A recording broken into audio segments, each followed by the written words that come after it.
Port Charles awakens on Friday, January 2nd, under a suffocating cloud of unease. The city may look unchanged on the surface. Traffic hums along the waterfront, the hospital buzzes with routine emergencies, and the Corinthos coffee sign still flickers to life, but beneath it all, something darker is moving. Secrets are tightening like a noose, alliances are fraying, and the cost of survival is climbing fast. At the center of the storm stands Sidwell, whose shadow now stretches across every corner of the canvas.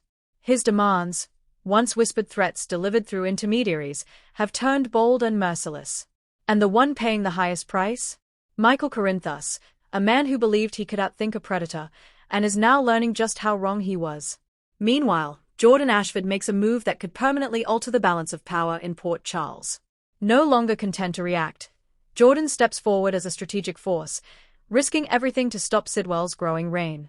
But power plays always come with consequences, and by day's end, it becomes chillingly clear that no one escapes this game unscathed.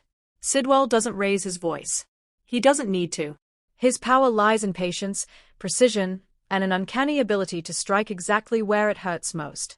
On Friday's episode, he makes it painfully clear that his earlier requests were never negotiable. They were warnings. Michael receives the message in the worst possible way. What begins as a routine business complication quickly spirals into something far more sinister. A critical ELQ deal collapses without explanation. Accounts are frozen. Investors panic. And then, just as Michael scrambles to contain the damage, Sidwell makes contact. The message is chillingly simple. This is only the beginning. Sidwell wants leverage, complete and unquestioned. He demands access to financial channels Michael controls, insisting that certain transactions be pushed through without scrutiny. These aren't just shady deals. They are illegal, dangerous, and designed to leave Michael holding the bag when everything explodes. When Michael hesitates, Sidwell doesn't threaten him directly. Instead, he reminds him of everything he can lose. The implication is clear: comply, or watch your world burn. Michael has always walked a fine line between the Corinthos legacy and his desire to be better, cleaner, than the life his father built. But on Friday, that line finally snaps. The weight of Sidwell's demands crushes him from all sides.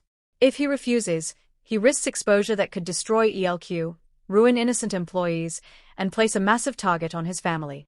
If he complies, he becomes complicit in crimes that will haunt him forever. And the worst part?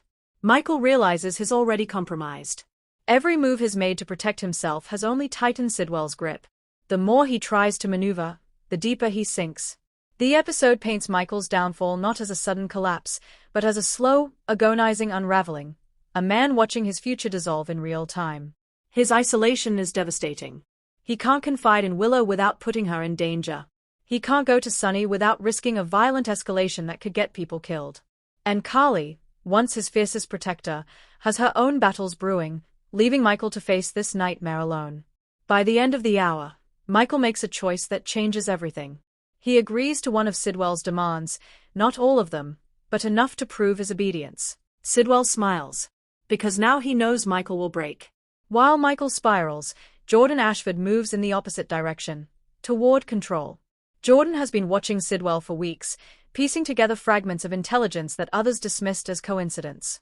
On Friday, those fragments finally form a terrifyingly clear picture.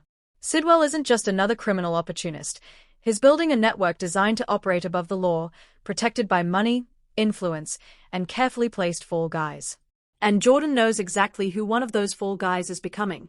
Rather than waiting for permission or consensus, Jordan executes a bold power play. She authorizes a covert investigation, pulling in select allies and deliberately cutting out anyone she believes could be compromised. It's a risky move, one that could cost her career if it backfires, but Jordan understands the stakes. This isn't about politics. It's about survival. Jordan's scenes crackle with quiet intensity. She's methodical, focused, and completely unafraid of the enemies she's making. When confronted about overstepping her authority, Jordan doesn't flinch. She knows Sidwell thrives on hesitation, and she refuses to give him that advantage. But Jordan also knows she's painting a target on her own back. And Sidwell never misses. Sonny Corinthos may not know the full extent of Sidwell's operation yet, but his instincts are screaming. On Friday, Sonny begins connecting dots that lead uncomfortably close to Michael. Subtle changes in Michael's behavior don't escape him. The guarded tone, the deflections, the strain behind his eyes. Sunny recognizes the signs because he's lived them.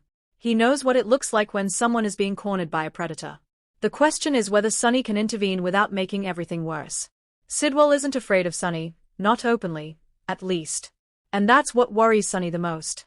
A man who isn't afraid of the Corinthos name is either a fool or far more dangerous than he appears. As Sunny quietly orders his own investigation, he unknowingly steps into Jordan's territory, setting the stage for an explosive collision of agendas. Carly feels the tremors before she understands their source. Business setbacks, whispered rumors, and closed doors begin appearing in her path. People who once answered her calls suddenly don't. Meetings are postponed. Support evaporates. Carly senses manipulation, and she hates not knowing who's pulling the strings. When she presses Michael for answers, she's met with half-truths and evasions that only fuel her suspicion. Carly knows her son is hiding something big, and the fear that it could destroy him eats at her. Her protective instincts ignite, and Carly does what she does best. She prepares for war. But Sidwell is counting on Carly's reaction. Chaos is his ally, and a furious Carly Corinthos could give him exactly the distraction he needs to tighten his grip elsewhere. Willow may not fully grasp the scope of Sidwell's threat, but she feels Michael slipping away. The emotional distance between them grows heavier with every scene, and Willow begins questioning whether love alone can survive secrets this dark. Her concern turns to fear when she overhears fragments of a conversation she was never meant to hear. Names, numbers, and a tone of desperation she's never heard from Michael before. Willow realizes something is terribly wrong. And once she starts asking questions, there may be no stopping her, no matter how dangerous the answers become.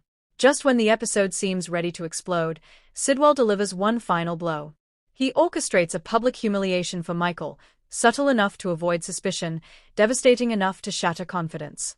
A leaked document, a carefully timed rumor, and a single well-placed accusation turn Michael into the scapegoat for a disaster he didn't create. The fallout is immediate. Michael's credibility is damaged. His allies distance themselves. And Sidwell watches from the shadows, satisfied. Because now Michael is exactly where Sidwell wants him. Desperate, isolated, and pliable. In the final moments of Friday's episode, Jordan receives confirmation of something she's long suspected. Sidwell knows she's coming for him, and he's already prepared. Their conflict is no longer theoretical. It's personal. Jordan stands at the edge of a dangerous line, aware that one misstep could cost lives. But she also knows retreat isn't an option. Sidwell has gone too far, and the damage he's causing is spreading too fast. As the camera lingers on Jordan's determined expression, the message is clear. This war has officially begun.